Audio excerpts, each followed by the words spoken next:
Hello, everyone, and welcome to episode 3 of Art Talk Out West. I am Charnel here, your host, and I am here with the lovely Andrew Attieh. Before we get into Andrew, thank you again for tuning in to our 3rd episode. And as always, we are acknowledging the Cabral people of the Darug Nation on this land where we are here today in Fairfield, and paying respects to all elders past, present and emerging, and acknowledging the privilege that we have to be on this land here and share conversations about creativity and our art practices.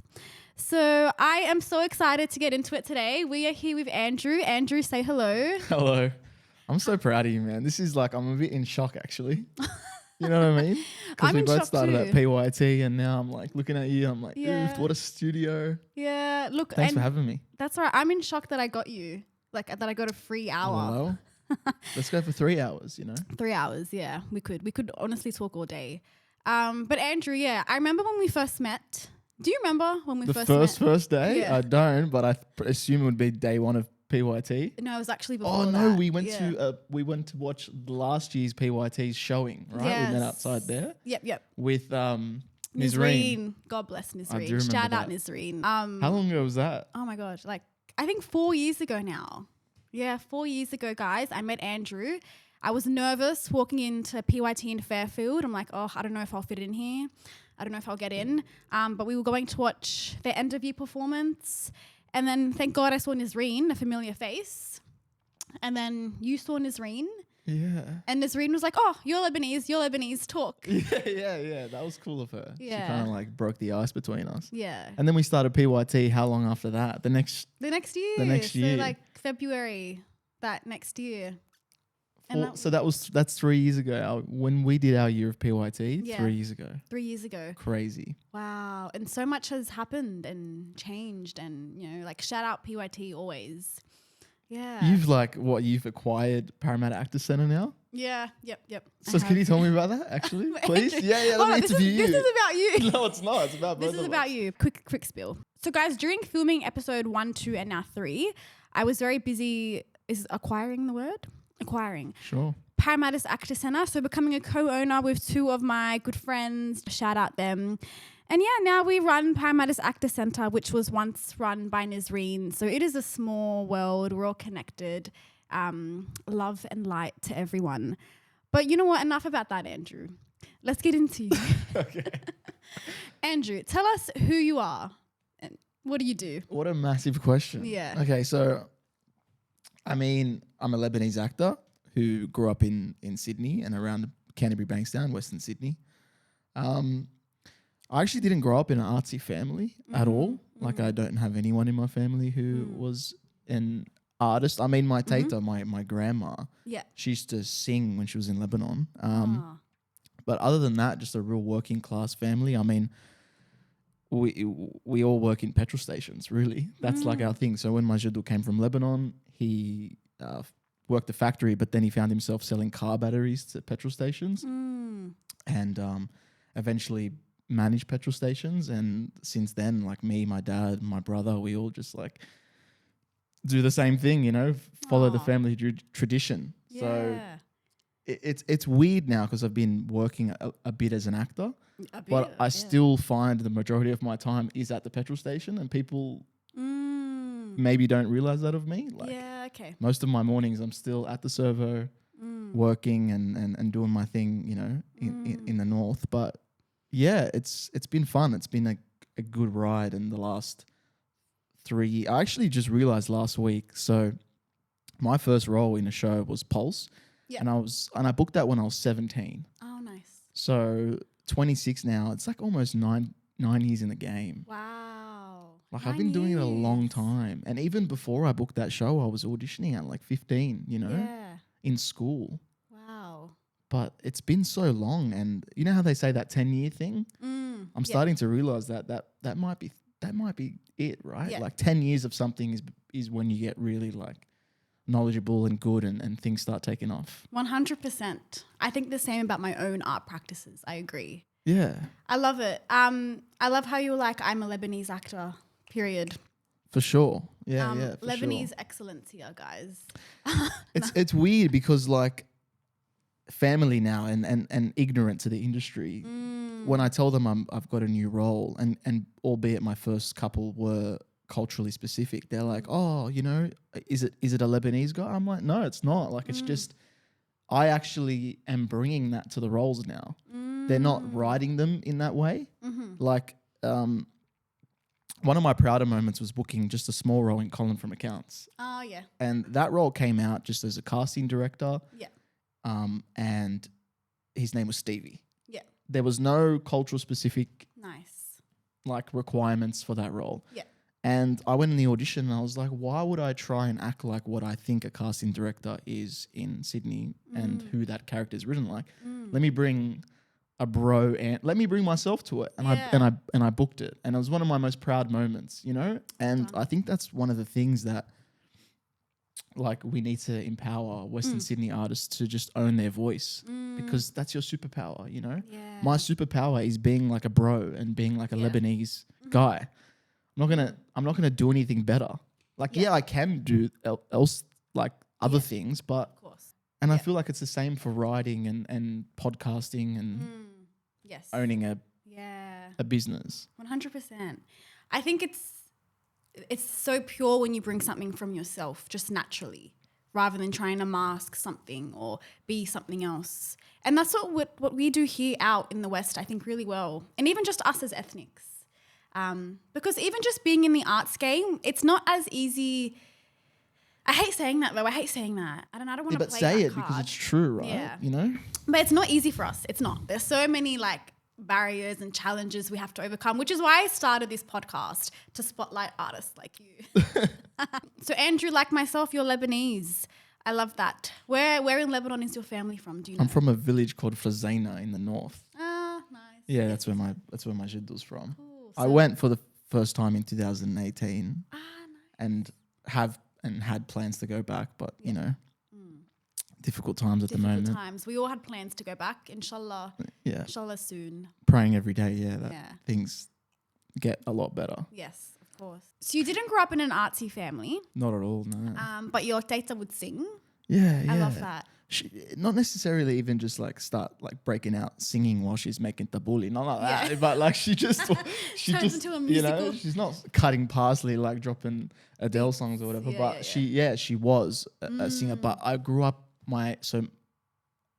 we grew up in a funny family. Yeah. Like you wanted to earn brownie points, you have to know how to be funny, you have to know how to roast, and you have to know how to take a joke. Yeah. Like there's no quiet space when I'm with my family. Yep. Do you know what I mean? It's an ethnic thing. I get you. There's no, but everything is so funny.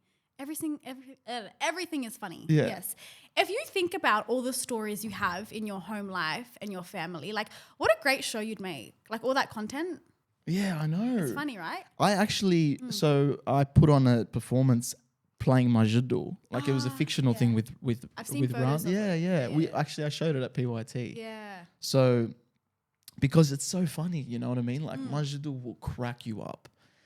And I feel like growing up in my family or in your family, bro, sack drama school. Oh, no. Come grow up in a family where you know what I mean? Like you want to learn improvisation, come for a barbecue. You know what I mean? You want to learn confidence and like speaking up and you know come have some kafta at a barbecue. I love that. Learn improvisation at a Lebanese barbecue.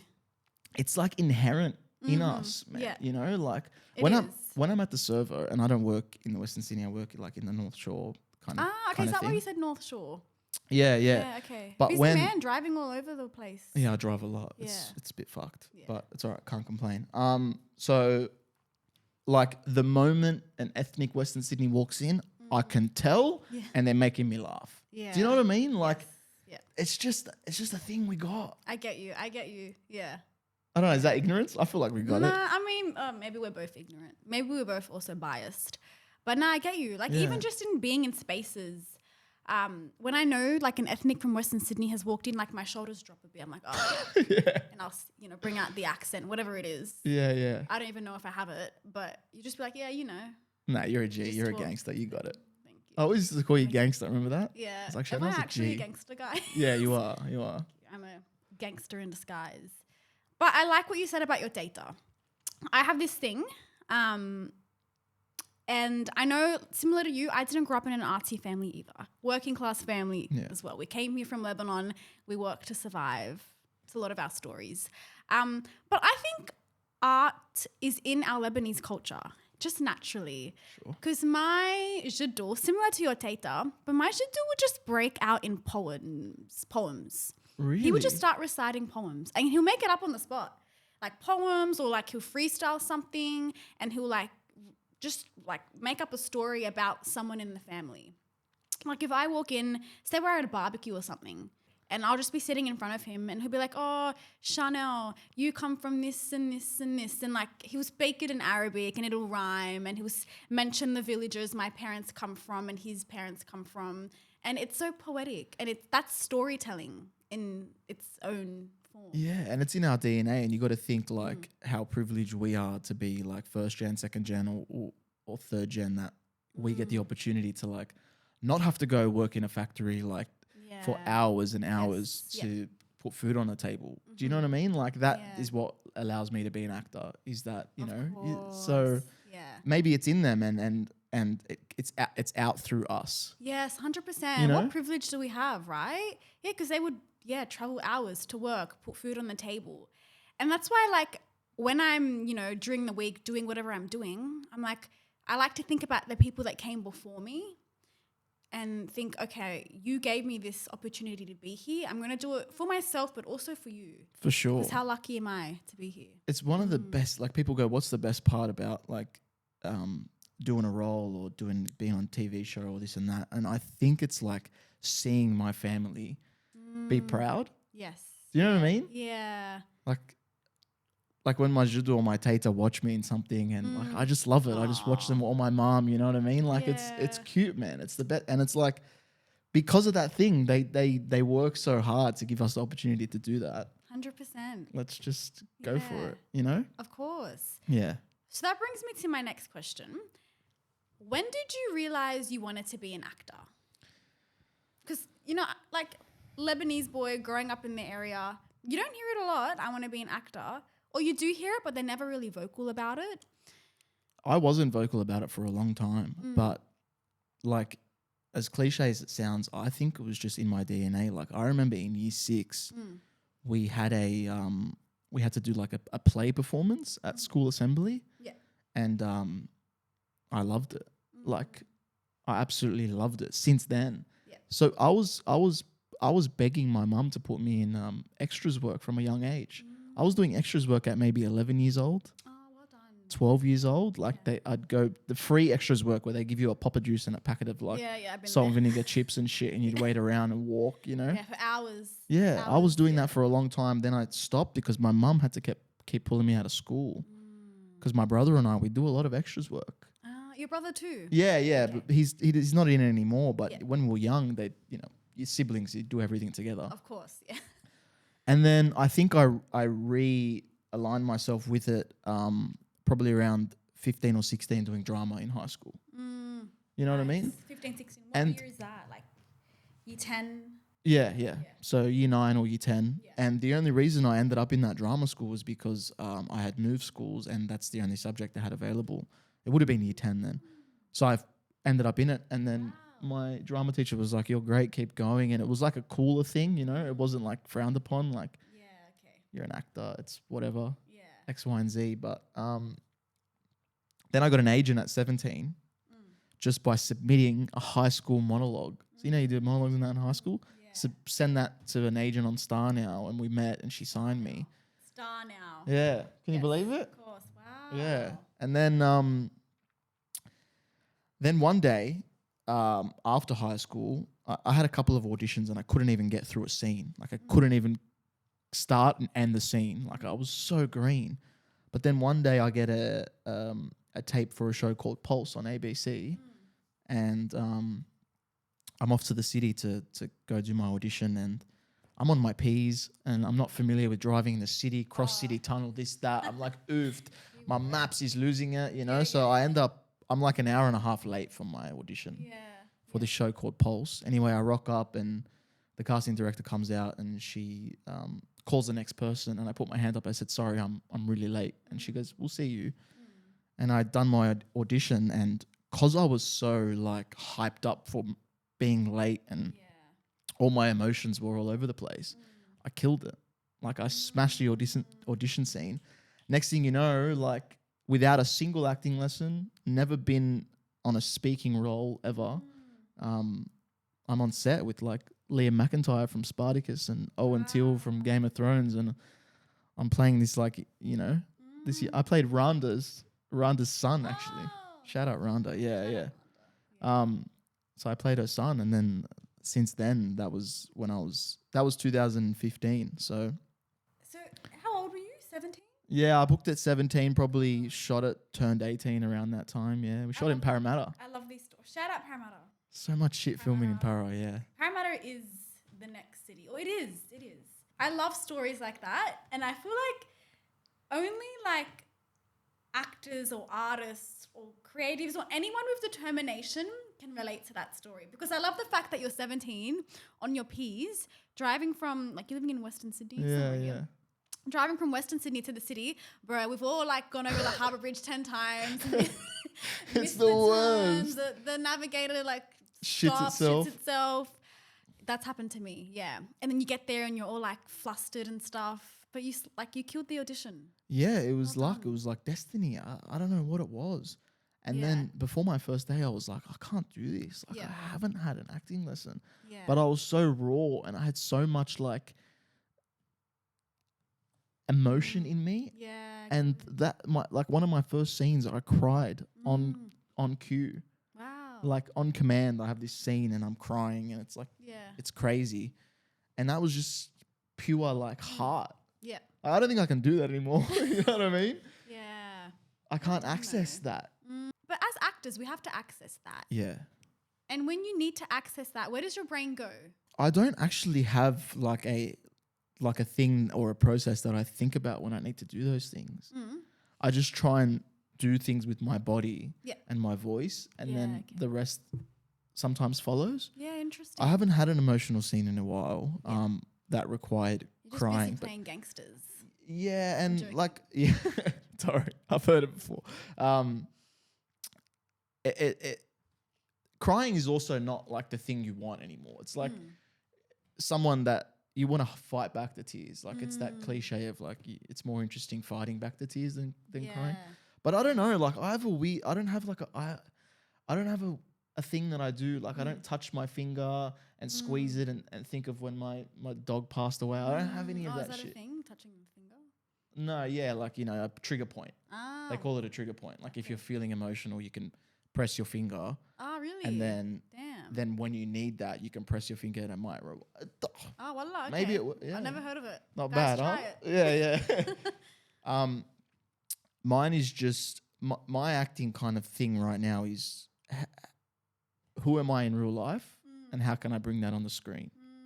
I love that. Yeah. I think what separates me a lot is the fact that I am not living your typical actor's life. I wake up in the morning, I open up the shop, I'm still working, I'm still going to the gym, I'm still hanging out with my mates who are pretty much all tradies. I think that separates me. Not 100%.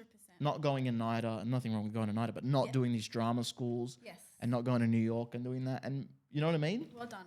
That's what separates me. And I feel like that needs to be, you know, said to Western Sydney. I like the Stanislavski's quote. I can never say that name, by the way. Stanislavski. He says, you're more interesting as a person than you'll ever be as an actor. 100%. So you don't need to act like anything. You just need to find confidence in yourself and who you are. And also like on your point of the gangster thing, like my acting coach, I work a lot with Les Chantry, who changed the game for me. Nice. And he's Lebanese. He went to Punchbowl, like he went to Punchbowl Boys, I think, or something. Yeah. He changed the game. Yeah, brother. He changed the game for me. He said that he said some actress said something about typecasting. Because, you know, my first large role was Last King of the Cross, and I played a drug dealer in the 80s. We'll get into that soon. Yeah. He said, if you're going to typecast me, I think it was a female actress who kept getting typecasted as a sex worker. And she said, if you're going to typecast me as a sex worker, I'm going to be the best sex worker on screen you've ever seen. You know? Nice. Yeah. And also, like, for someone who's an artist like myself, turning down roles in an early stage of my career doesn't seem like the smart move. Now I can sit there and go, I don't want to play that. Good. Because guess what? I've got the experience and I've got more power. That's it. So to say now. Yeah. You know? Nice. That's what I feel. What a nice stage to be at. Well done, Andrew. You've worked hard for that. Thank you. Yeah. And it might look a certain way from the outside, but I still feel like that 17-year-old kid, you know? Yeah, I feel that. I get that. I like that. And it kind of makes me emotional in a way because I think back to that 17-year-old kid. I didn't even know you back then. Yeah. Or that 15-year-old kid who begged their mum to put them in extras work. Because I was that kid as well. I guess I started more out in music, but I was like around 15 when I begged my mum to take me to a singing class. And like, this is a whole story. Like I wrote a one-woman show about it, but I Googled singing classes in Sydney. The first one took me to Bondi. So me and mum would like frantically drive from Marylands to Bondi. And once I was like really late and we got into an accident and there was traffic. So I had to like jump out of the car and run up this hill just to make it to the class.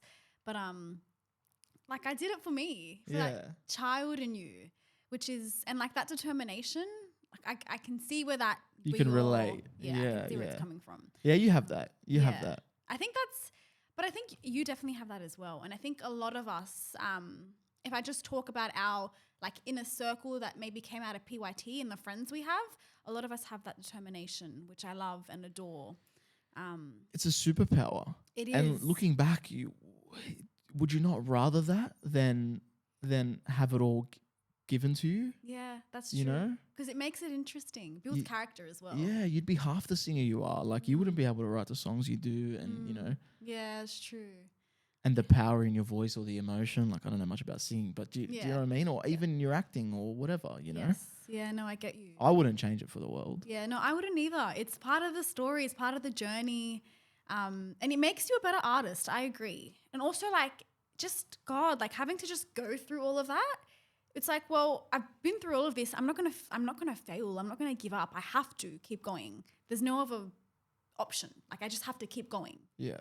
And also failing is okay. We fail and we learn from that, but we can't stop. Like you just have to keep going. You have to keep going, and especially in an industry that you can't control the outcome. Like I'm not going to sit here and say I've been so lucky, Charnel.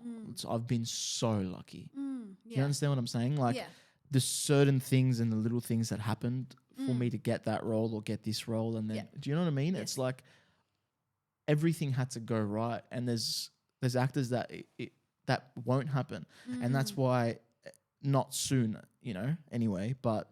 That's why I feel like you should always prioritize your life as an actor, right? Prioritize your life. Yes. Work, make money, because you don't want to be desperate for money in an audition. It'll affect your work. That's it. Yeah. Who are you as a person? Yes. I'm big on this. I get you. I have a lot to say on this. And I said this with Tammy and with Bina as well, okay? So the first 2 episodes. But I myself shout out Bina and Tammy. Oh, shout out Bina and Tammy. Like shout out them. They've been part of the story from day one. Shout out to Bina for putting me in her film. Yeah. Oh yeah, shout out Bina. Shout out Bina for just putting me on all the time.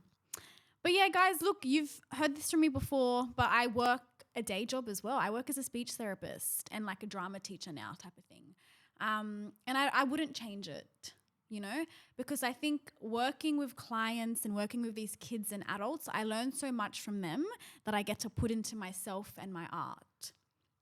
Everything is connected. Everything's kind of intertwined. And even just, you know, working as a therapist and then having that time for my art makes that time for my art more special, you know. And also we do need to just be human. And Nazreen told me this in one of my first acting classes with her.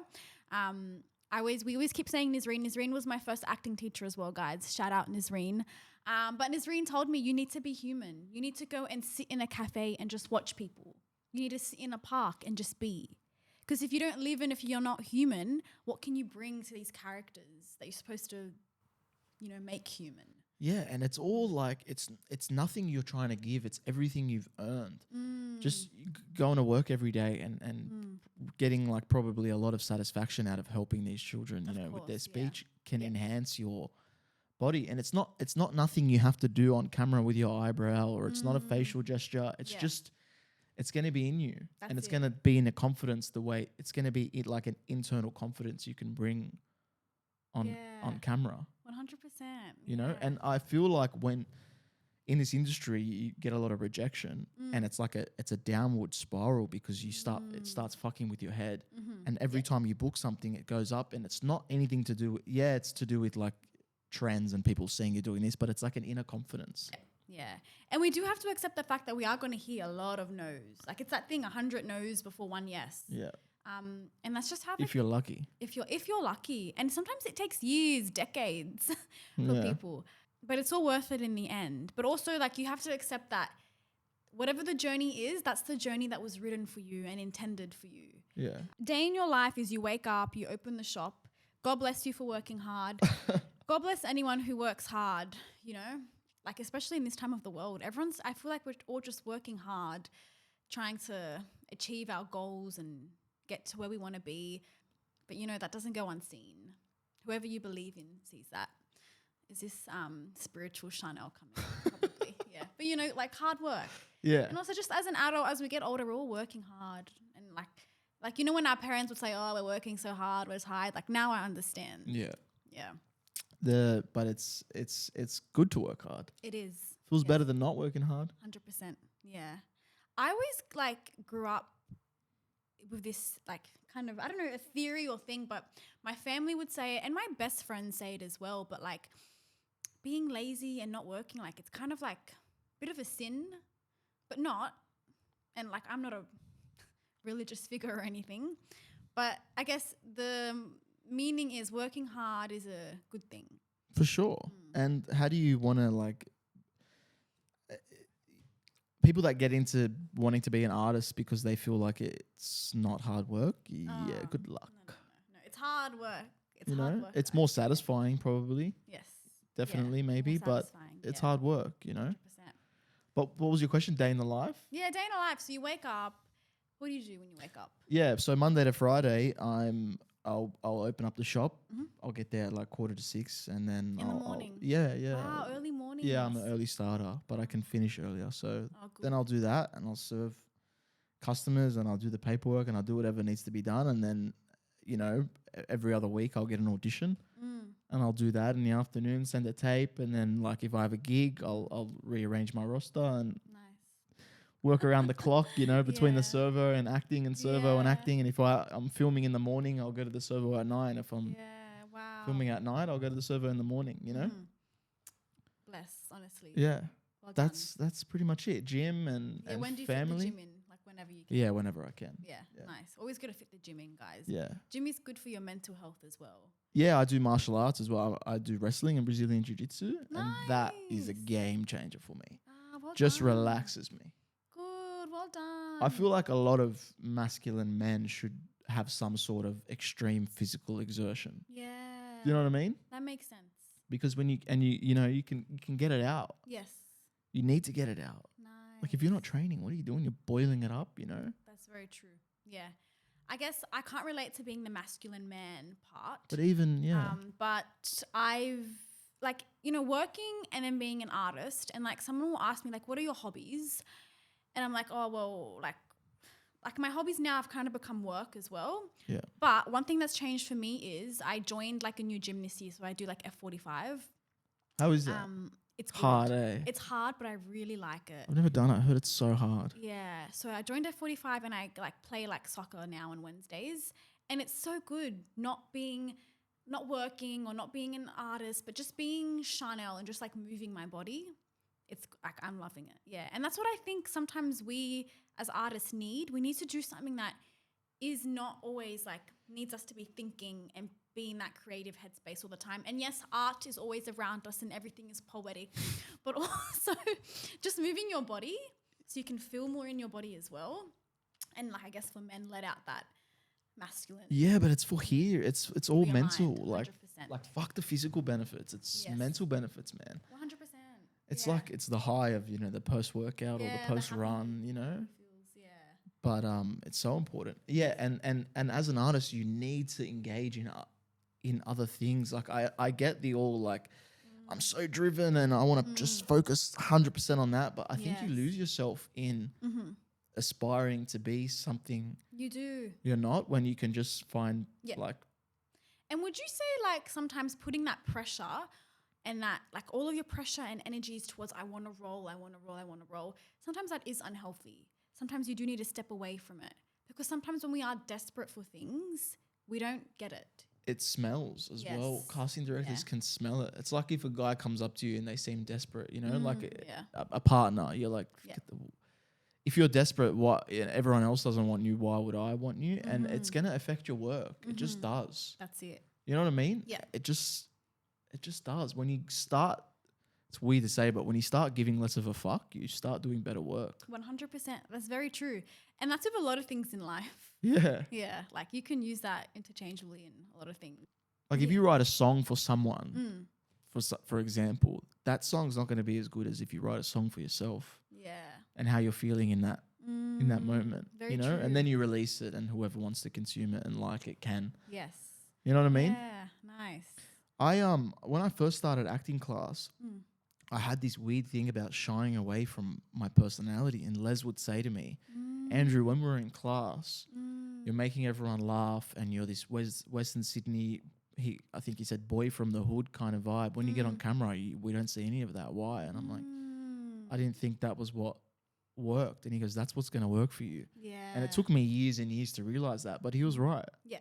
That's literally what worked for me. Yeah. And you know what? I'm seeing now, because you've got these amazing roles.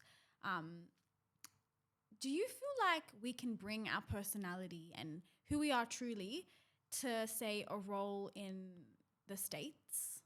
Like, how do you feel about that? Yeah, much harder because of the accent, but you can definitely. Yeah. Once you practice the accent enough. Yeah. But yeah, like you definitely lose personality when you put on an accent, but it's your job to train and get so comfortable with it that you can keep it. That's it. Yeah. Yeah.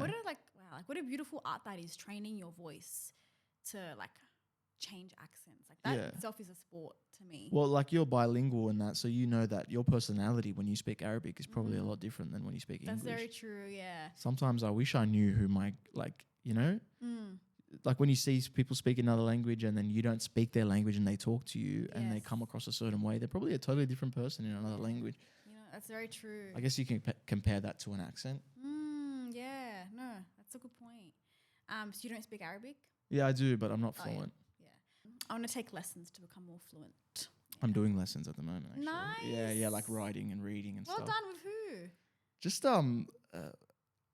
Just a lady online, Oh. Like a Zoom class. Oh yeah, I've subscribed to one of the ladies, but I haven't had a chance to like email her back. It might be the same lady. It's on an app, and then you can choose like which person you want. Oh, yeah. You know those. Cool. Yeah. Yeah, I know what you're talking about. Yeah. Well done. I'm forgetting her names. Yeah. It's good that we learn our language and we try to keep it alive. Yeah, and like just writing and reading is just like it humbles you. You feel like a little kid again, you know? Yeah, well done. I love this, guys. Guys, learn your language, and I'll better mine as well. I had to learn Egyptian. I just done the role in a movie called The Correspondent, and I had to learn Egyptian Arabic. Wow. Okay. And it's similar, but so different. Yes. And my natural like way to say something was coming out in my dialect. Yes. And I have to like unlearn it. And that was harder probably than just hearing the sound and saying it. Yeah, look, the Egyptian accent is different to the Lebanese. But I think the Lebanese accent is different to a lot of other Arabic accents. Have you heard this, or dialects? Yeah, They say we sound a bit more fruity. Oh, yeah? We'll take it. Fruity. Yeah. But this heads into our next part of the podcast. So The Correspondent, tell us about all of the roles you've done, or your favourite roles, because you've done some big stuff. Yeah. I guess my first big thing was Last King of the Cross. And when that audition came across my table, I was like, this is going to be so fun. Yeah. This is going to, I didn't see it as like, I'm sorry, I just didn't see it as like a roll my eyes Lebanese drug dealer. Yeah. I didn't see it like that. I got so excited. Yeah. Do you know what I'm saying? Yes. And I auditioned and I was like, if they're not going to really give this to anyone else, like that, no one's going to be better for it than me. Of course. It's a weird, arrogant thing to say, but I was like, I know this character through and through. Yeah. And that was a wild experience, like working with Lincoln Eunice, Claude Jabor, Tim Roth's on set. I didn't have any scenes with him. Like legends on legends. Yeah. Lebanese as well, you know? Yeah, Lebanese excellence. Shout out Lebanese. And that show is so big. Like it still wigs me out when people recognize me on the street, Charnel, from that show. Yeah, so tell us about that. People are recognizing you. Bro, the first time it happened to me, I think I was at Sydney Wings and Things in Bankstown, Yeah. one of my favorite joints. Yeah. And this guy was staring at me. I was like, oh my God, here we go. And he's like, hey, bro. I was like, yeah. He's like, are you that guy? And I was like, who are you talking about, man? This has never been recognized before. He's like, are you that guy in Last King of the Cross? And I was like, oh. I thought this guy was going to fucking staunch me. Damn, in Bankstown. And I was like, yeah. He's like, hectic. And then I was like, oof. And then like more episodes kept coming out and I just kept getting recognized. And like, wow, what a feeling though. Then Were season you 2. proud? Yeah. It's a weird feeling though. Yeah, it would be. Yeah, because you get delusional. Someone looks at you, you go, are they like looking at me because I'm just a person or do they think they recognize me? Right. And I think I get recognized a lot because I'm in the area and I think a lot of that community watches Yeah, that we watch show. it. Yeah. You know what I mean? Yeah, I get you. But that was fun, man. Like, Nice. I just got to be free in that role, you know? Yeah, great. I remember you telling me about it. The set life sounded really fun as well. Obviously, I can't speak for you, but it just seemed fun. Yeah, they built a massive set. Like, it was pretty surreal. Like, they had a whole street Yeah. in King's Cross and you could go in the shops. Yeah, I saw it. Yeah. Yeah. I worked as an extra. Yeah, you did. Oh, we saw each other on set. That's right. Oh yeah, we did. Yeah, you came and said hi. How do we forget that? Yeah. Yeah, that was, I think, one of the coolest sets I've ever seen. It was amazing. Sick, eh? So big. And I met such really lovely people on that set, like just other extras as well. But it was so fun.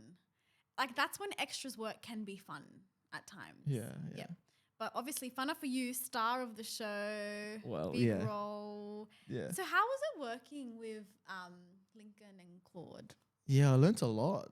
They taught me a lot about like, so you get the scene, you get the sides, and you rock up, and I was under the impression, you let the director handle the situation, and then but I still wouldn't speak up and like voice it's still.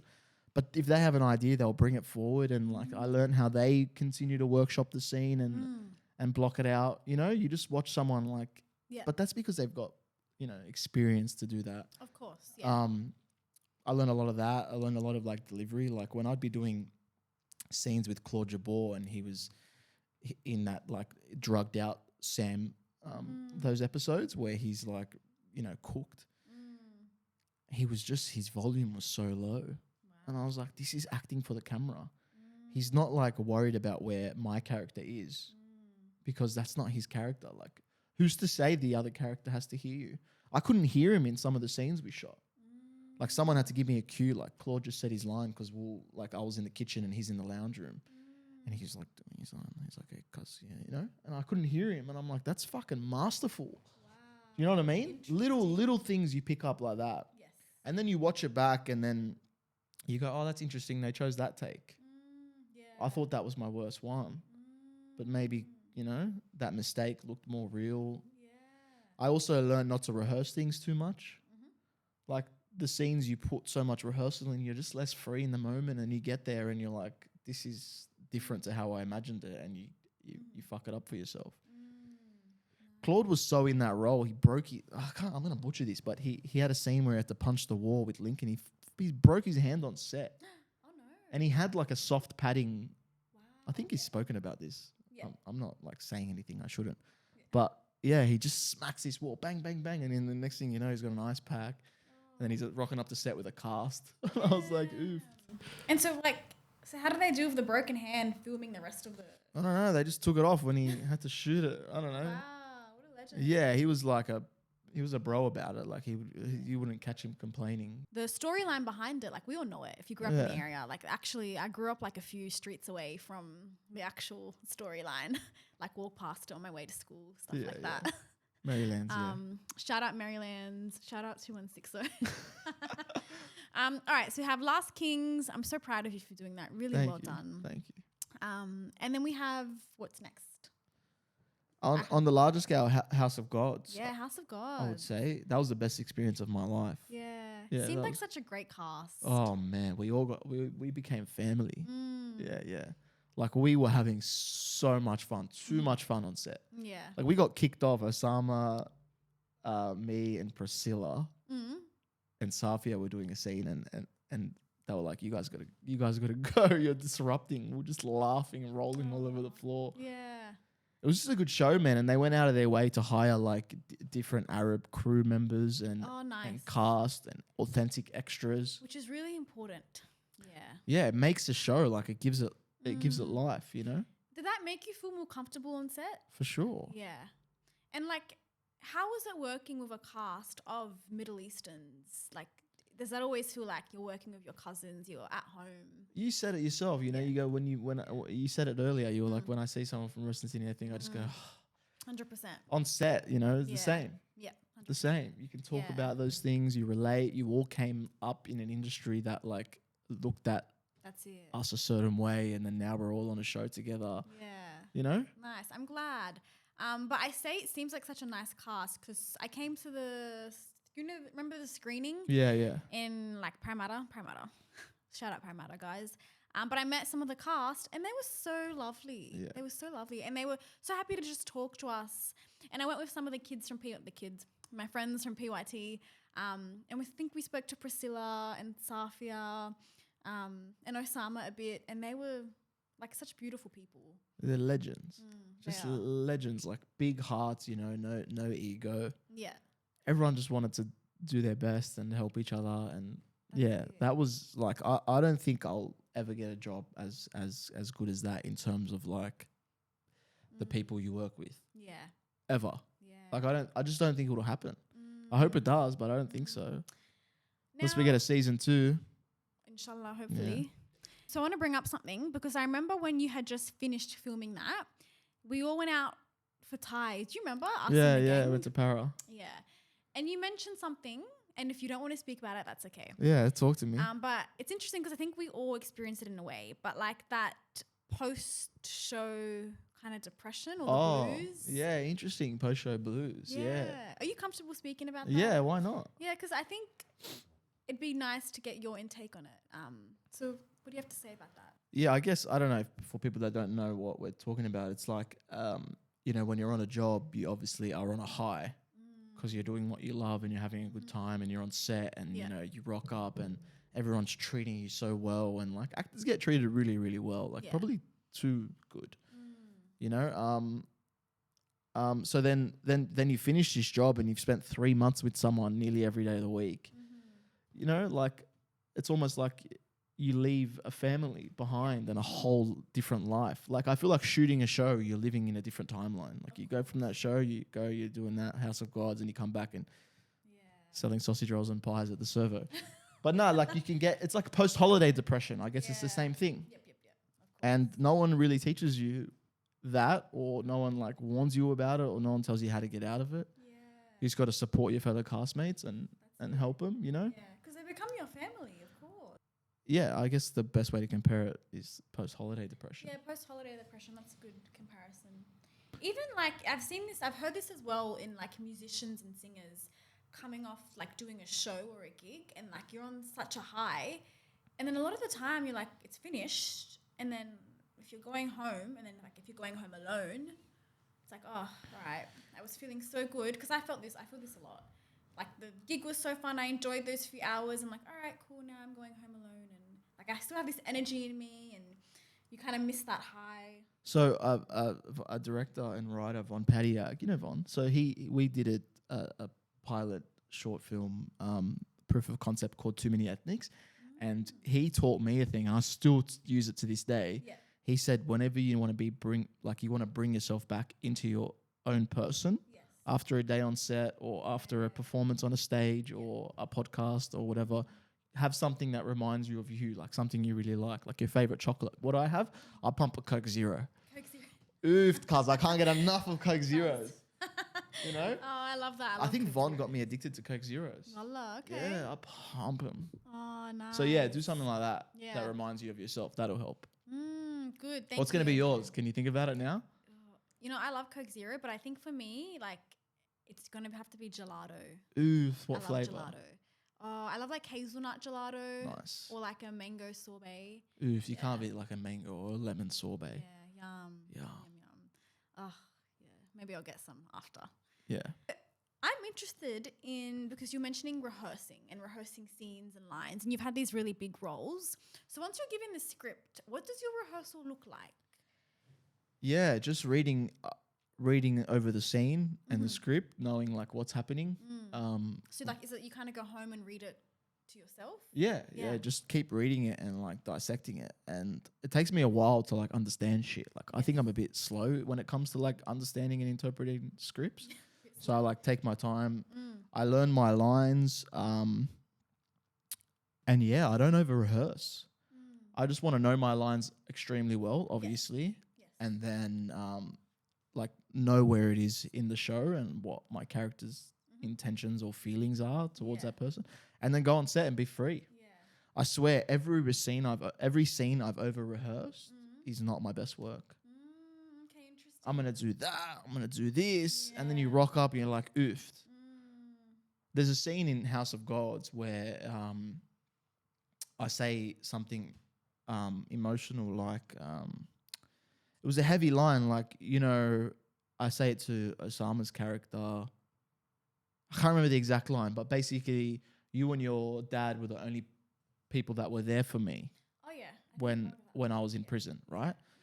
And that's a huge line, yeah? So I'm like, I'm going to go up to him and I'm going to get in his face and I'm going to grab his neck and I'm going to go, cuz, you know, it was just you and him that were there. Yeah. And then I get on set and we're in a truck wash and there's fucking noises and shit. Yeah. And we're like 6 meters away from each other. And I can't say that line how I've rehearsed it. Yeah. And it threw me off on the day. And I was like, oof, this is cooked. Why am I shouting this line out? I imagined it so intimate and now it's being shouted across the room while we're working.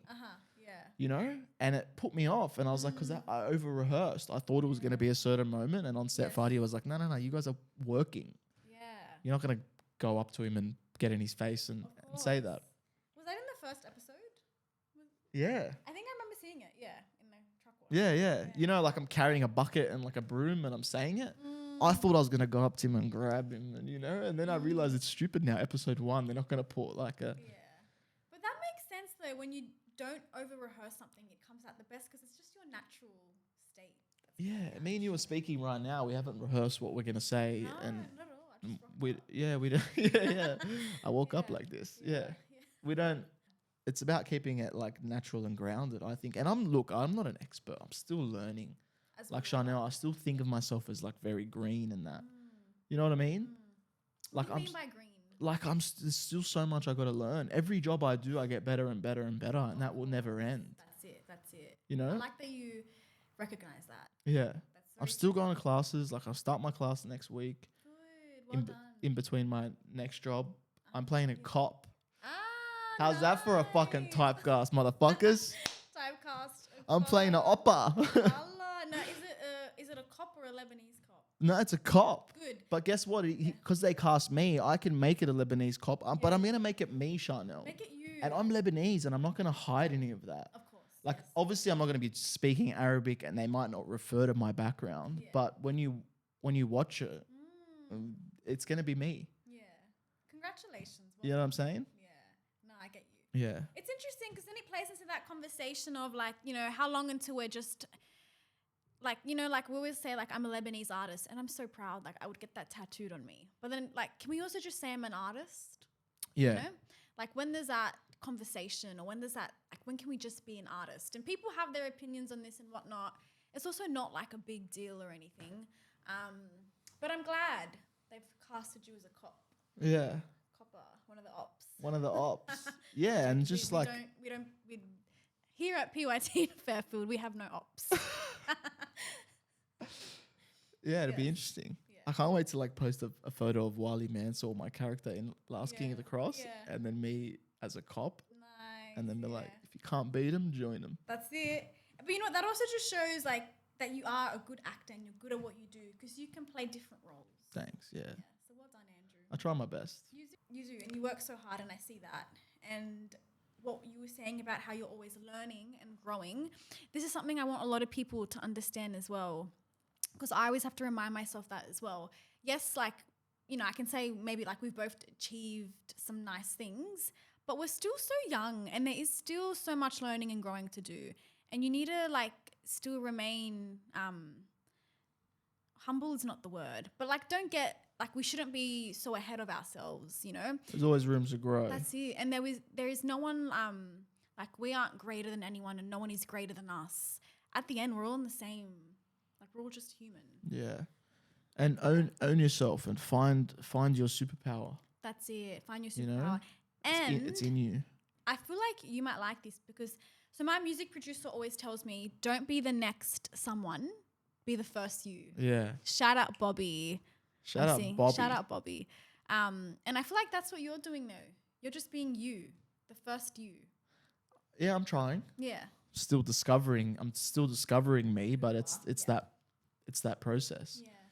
You know, because it's interesting. Like the fact that you just asked me, is it a Lebanese cop? Like, no, it's not. It's not like, it's not Officer Kuri, you know, or you know what I mean. Yeah. Yeah. What I bring to that role, well, I'm gonna make him me, That's and it. I'm Lebanese, and it's not gonna be like an intention. I'm just gonna make him me. Yeah. You know. That's it. Yeah. Obviously, like there's lines and there's the course. script and whatever. Yeah. But yeah, does that make sense? Yeah, no, I I don't know get if you. I I'm- get you. And thank you for sharing that. Good. I think a lot of like actors should take that on. Yeah, for sure.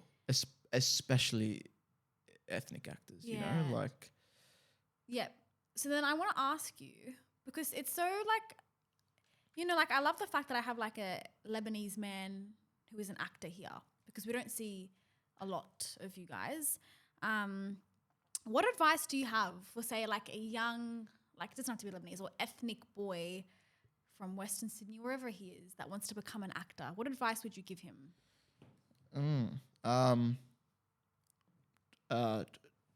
Yeah, train a lot. Like do classes, do theater, do anything you can. Yeah. And have passions outside of the industry. Good. Yeah. That can make you who you are.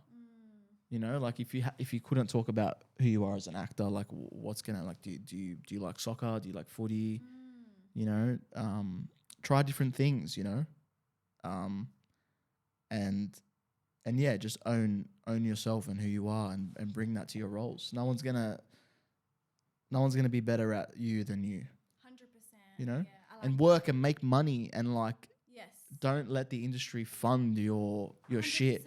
Work night shifts, work on the weekends. That's Everything's it. self-taped now. You don't Hustle. need to like...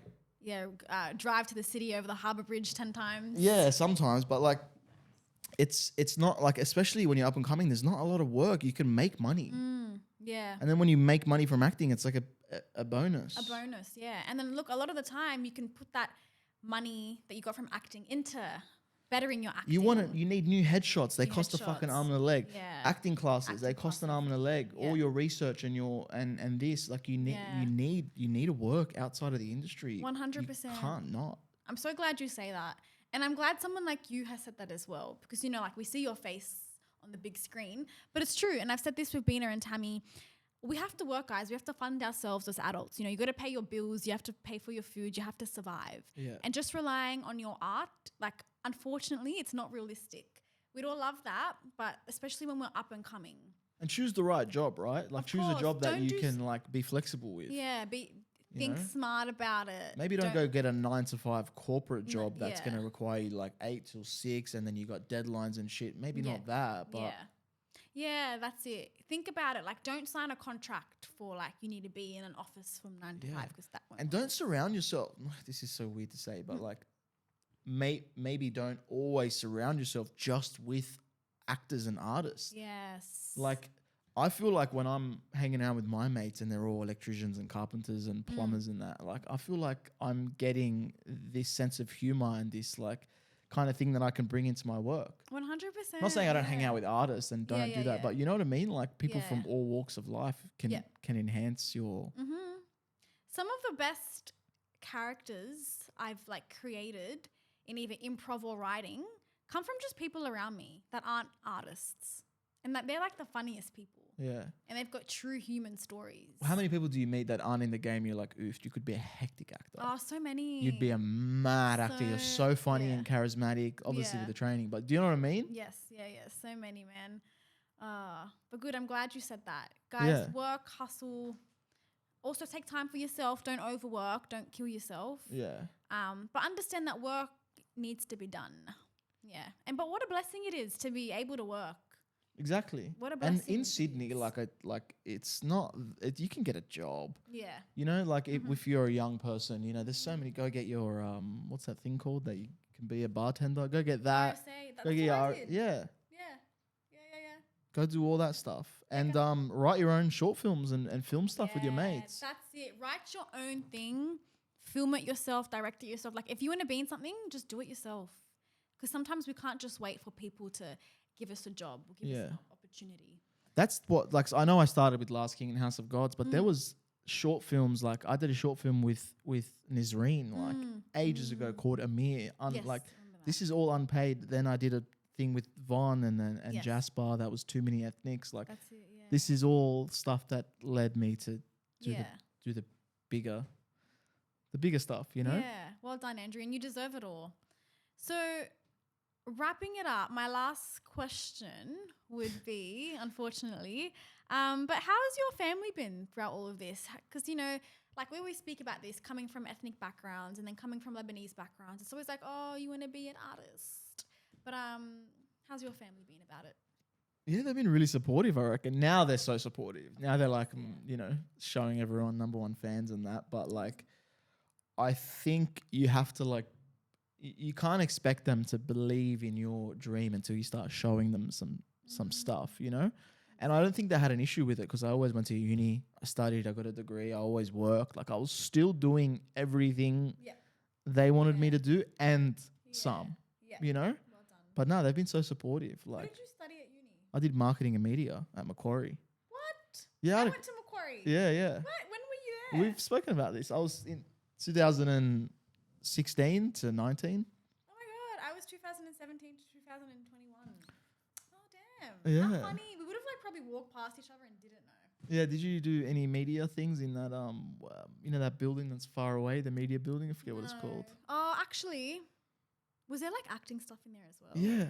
So I studied like a health degree, but like when the like film kids needed actors, I would go and I'd act. Oh, okay. Like such a Charnel thing. Yeah. Just running from my biology class to act in That's this what it's about though, right? Yeah, that's it. That's the hustle. And I feel like you'd get that. Yeah. Yeah, well, I was always in any like short films we made in school. I put myself in or behind the scenes or Well done. called up mates and Yeah, that's it. Macquarie, Yeah, Macquarie. Macquarie was cool. Yeah.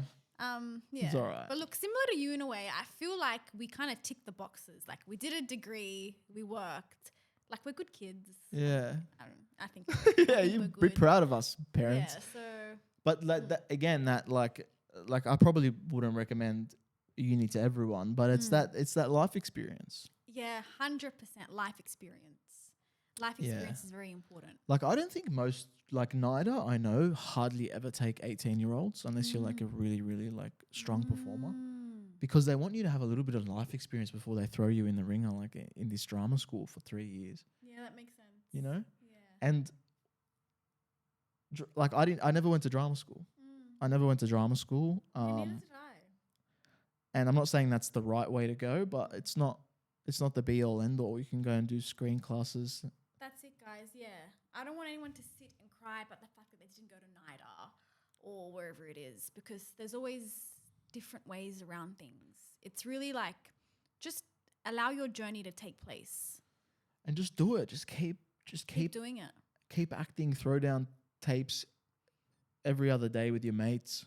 That's it, yeah. You know? And hope you get really lucky. That's it. Lucky. Yeah. Luck And hard work. Yeah. Yeah. Andrew. Are we done? Oh, I don't want to end it, but thank you so much for joining us. Thank you. I want to end it by saying I'm proud of you. Everyone at PYT is so proud of you, Andrew. Thank you. We're just so proud of you. Well, I couldn't have done it without PYT, you know, like I remember reading my audition scene before Last King of the Cross with Yvonne. Aww. She helped me with that. Bina put me in her film. Yeah. Just being around you guys inspired. That's it. Shout out to PYT. Thank you so much. Shout out to PYT as always. Yeah. Thanks you. Thanks for having me. My pleasure. Let's do it again, I reckon. Let's do it again. Thanks for listening, guys. Thank you. Bye.